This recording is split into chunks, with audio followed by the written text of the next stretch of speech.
पिछले एपिसोड में हमने देखा कि अर्जुन जब सुहानी से चाय और नाश्ता लाने के लिए कहता है और जाकर डाइनिंग टेबल पर बैठकर न्यूज़पेपर पर एक नज़र किया ही था कि तभी सुहानी उसके लिए चाय और नाश्ता लेकर आती है। जब अर्जुन सुहानी को देखता है तो उसे देखता ही रह जाता है। सुहानी इस वक्त बेहद खूबसूरत लग रही थी। अगर उसके सामने इस वक्त कोई अप्सरा भी आ जाए तो वो शर्मा जाए। अर्जुन अपने पलके झपकाना भूल गया था। वो बस उसे निहार ही रहा था कि तभी रागिनी जी उसके पास आते हैं और आकर डाइनिंग टेबल पर बैठ जाते हैं।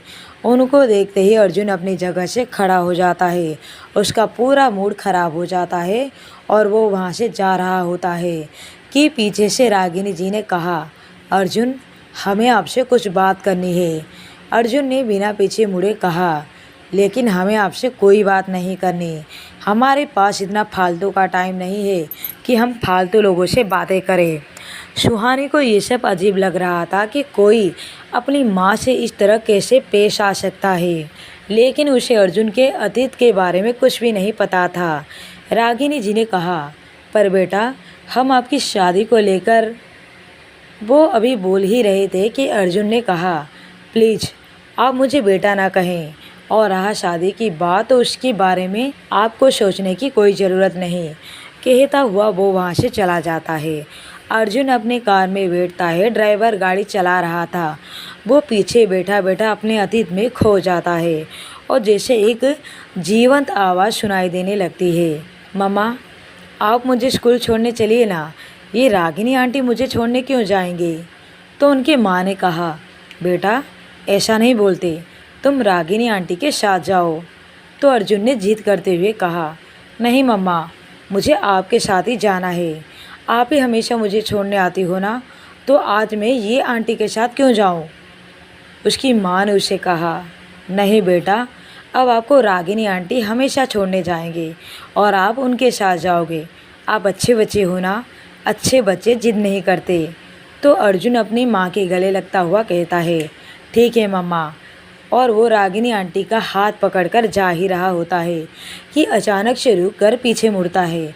उसने देखा कि उसकी माँ की आंखों से आंसू बह रहे थे कि तभी अचानक से गाड़ी के रुकने से अर्जुन अपने अतीत से बाहर निकल आता है। अपनी आंखें खोलता है। अब वो वहाँ पहुँच चुका था जहाँ उसका अपार्टमेंट बन रहा है। वहाँ पहले से ही अंगद मौजूद था। अंगद ने अर्जुन को देखकर गुड मॉर्निंग विश किया और साइड में खड़े होकर उसे शेड्यूल बताने लगा। सर दोपहर 12 बजे आपका वीडियो कॉन्फ्रेंस मीटिंग है। दोपहर के 2 बजे होटल ओबरॉय में आपकी एक खास मीटिंग मिस्टर लांबा के साथ है और उसी होटल में शाम के 4 बजे आपकी एक मीटिंग मिस्टर बजाज के साथ है, इसलिए वहाँ एक वीआईपी रूम आपके लिए बुक कर दिया है। अर्जुन साइट की विजिट करके वहाँ से सक्सेना ग्रुप अंपायर में चला जाता है, जो कि उसके पापा रघुवीर जी और छोटे पापा रणवीर जी संभालते हैं। शाम के 4 बजे होटल ओबरॉय में मिस्टर बजाज के साथ मीटिंग के बाद अब अर्जुन अपने होटल रूम में आता है तो रूम में अंगद के साथ साथ शनाया भी थी। अंगद जो कि शनाया से बात कर रहा था, उसने झट से खड़े होते हुए कहा, सर मिस शनाया जी आपसे मिलने आई हुई है। तो अर्जुन ने उसे अनदेखा करके आगे बढ़ गया और रूम के सोफे पर बैठता हुआ कहा, तुम यहाँ कैसे और यहाँ का एड्रेस तुम्हें किसने दिया। तो शनाया ने उसके पास जाकर उसके पास बैठते हुए कहा, अर्जुन बहुत गलत कर रहे हो तुम मेरे साथ। एक दिन तुम्हें भी प्यार होगा और तुम्हारा प्यार भी इस तरह से तुम्हें इग्नोर करेगा, तब तुम्हें एहसास होगा कि तुम कितना गलत कर रहे हो मेरे साथ।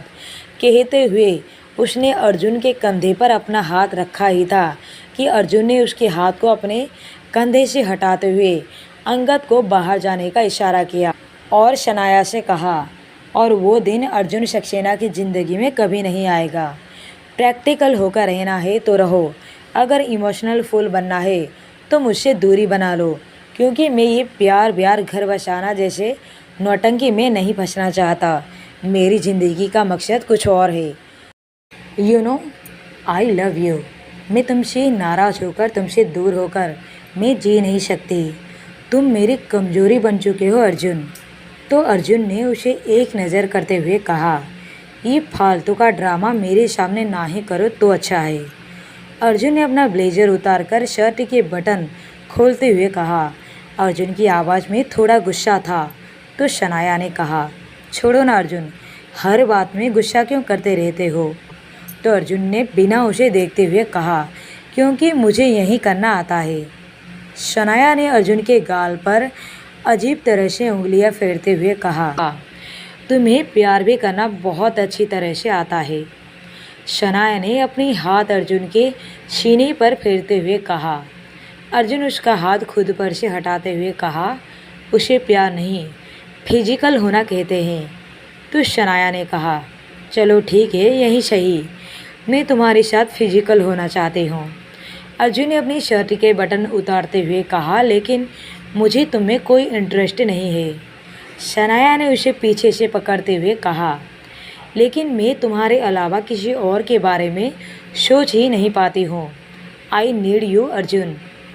शनाया उसके सामने आकर उसके होठों पर अपना होठ रख देती है। अर्जुन उसे खुद से दूर कर अजीब नज़रों से घूरता है। वो वहाँ से दूसरी ओर जाने लगा तो शनाया ने उसे अपनी ओर खींचते हुए उसके होठों पर अपनी उंगली अजीब तरीके से फेरने लगी और उसने फिर से उसके होठों पर अपने होठ रख दिए। शनाया के उकसाने पर अब अर्जुन भी उसका साथ देने लगा। अर्जुन अब उसे उठाकर बेड पर ले जाता है और दोनों एक दूसरे में इन्वॉल्व हो जाते हैं। कुछ देर तक बेड में साथ रहने के बाद जब अर्जुन उठने लगा तो शनाया ने उसका हाथ पकड़ते हुए कहा, क्या हुआ अर्जुन? लगता है अब तुम में वो स्टेमिना नहीं रहा। वो अर्जुन को फिर से उसका हाथ पकड़कर अपने ऊपर खींच लेती है। दोनों फिर से इन्वॉल्व हो गए। तभी कुछ देर में अर्जुन का फ़ोन घनघना उठता है। शनाया गुस्से में फ़ोन को उठाकर काटने ही वाली होती है कि लेकिन वो काट पाती उससे पहले अर्जुन उसके हाथों से फ़ोन खींच लेता है। कितनी बार तुम्हें तुम्हारी लिमिट याद दिलानी होगी? तुम्हारी हिम्मत कैसे हुई मेरा फ़ोन उठाने की या उसे डिस्कनेक्ट करने की? ये बीवियों वाली हरकतें करना बंद करो। लेकिन अर्जुन, ये कॉल हमें डिस्टर्ब कर रहा था, शनाया ने कहा। तो अर्जुन ने उसे कहा, इसी फ़ोन पर से मेरी दुनिया चलती है और अगर ये तुम्हें डिस्टर्ब कर रहा था तो ये तुम्हारी प्रॉब्लम है। आज के बाद मेरे फ़ोन को टच मत करना, नहीं तो मुझसे बुरा कोई नहीं होगा। अर्जुन वहाँ से उठ खड़ा होता है। उसने अपने शर्ट के बटन लगाते हुए फ़ोन लेकर बाहर बालकनी में चला जाता है। बालकनी में जाकर उसने कॉल बैक किया तो सामने आरब था।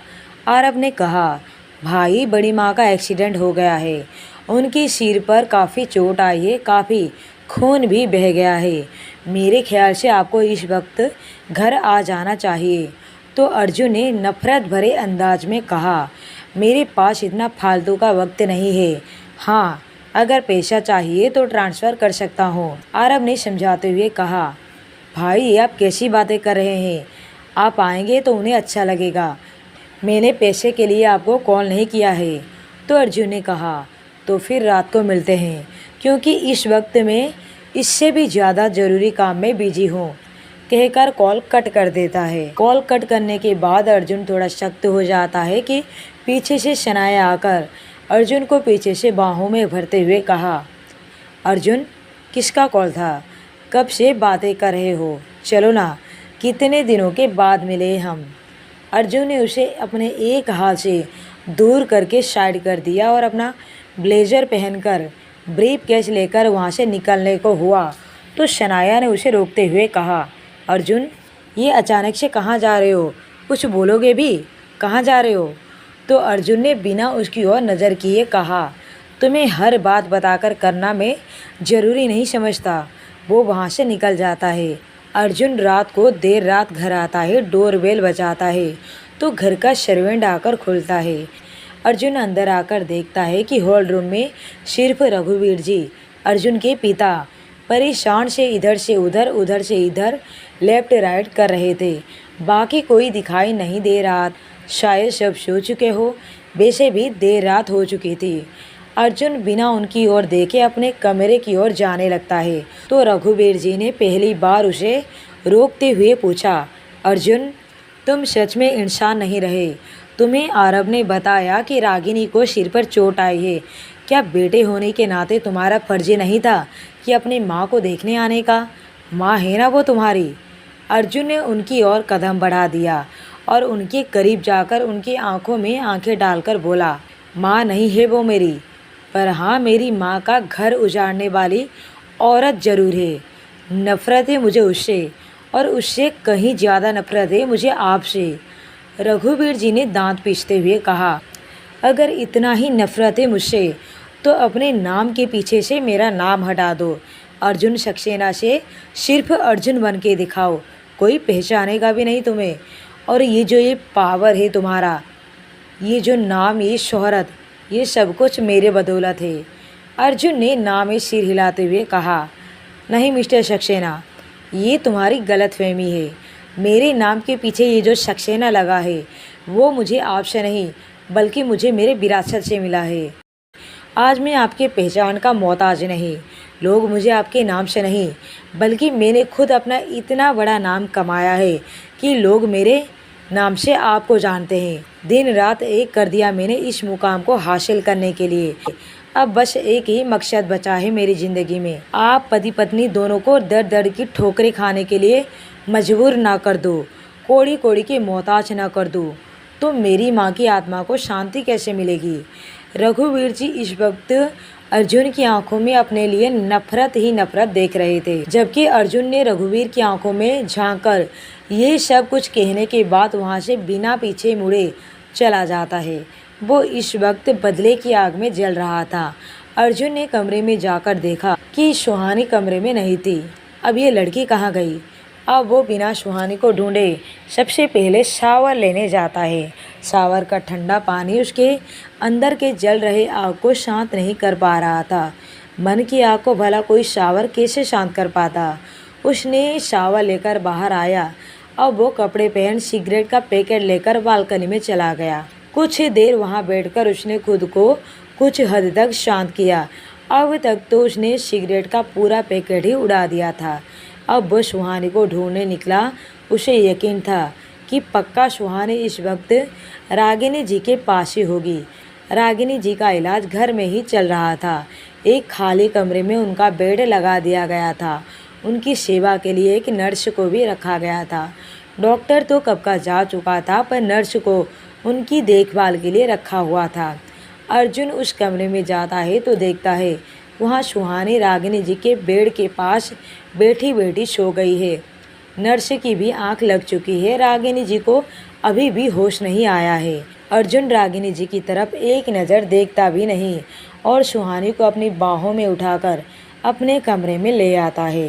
सुहानी इतनी गहरी नींद में थी कि उसे इस बात का पता भी नहीं चलता।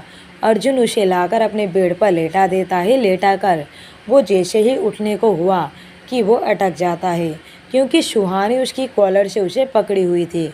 अर्जुन सुहानी के बेहद करीब था। उसका नज़र सुहानी के लिप्स पर जाती है। उसकी गुलाबी लिप्स को देख अर्जुन को उसे किस करने मन करता है। वो उसके करीब भी जाता है लेकिन खुद को रोक लेता है। उसने सुहानी के सिर पर प्यार से हाथ फेरते हुए कहा, नहीं सुहानी, मैं तुम्हारे करीब नहीं आऊँगा, कभी नहीं, क्योंकि मैं प्यार व्यार के चक्कर में बंद कर नहीं रहना चाहता। मेरी ज़िंदगी का मकसद ही कुछ और है। मैं तुम्हारी ज़िंदगी में आ तो जाऊंगा, पर हमेशा तुम्हारा होकर रह नहीं पाऊंगा। तब तुम टूटकर बिखर जाओगी और ये मैं कभी नहीं चाहूँगा। अर्जुन ने उसका हाथ खुद के कॉलर से छुड़ाकर खड़ा हो जाता है और फिर उसके बाजू में लेट जाता है। अगले दिन सुबह दोनों की आंखें अलार्म के बजने से खुलती है। तब दोनों खुद को एक दूसरे के बाहों में पाते हैं। अर्जुन ने सुहानी को अपनी बाहों में भर रखा तो वहीं सुहानी ने भी अर्जुन पर अपना हाथ रखा था। सुहानी ने झट से अपना हाथ उस पर से ले लिया, पर अर्जुन वो तो छोड़ने के लिए जैसे राजी ही नहीं था। सुहानी ने खुद को छुड़ाने की कोशिश करते हुए कहा, ये क्या कर रहे हो आप? अर्जुन ने कहा, अच्छा तो तुम्हें नहीं पता कि मैं क्या कर रहा हूँ? सुहानी ने कहा, मेरा मतलब है कि छोड़िए मुझे फ्रेश होकर नीचे जाना चाहिए। अर्जुन ने उसे छोड़ दिया। वैसे वो छोड़ना तो नहीं चाहता था, पर उसके साथ वो आगे बढ़ना भी नहीं चाहता था। अब आगे की कहानी जानने के लिए बने रहिए मोहब्बत ना हो जाए कहानी पर।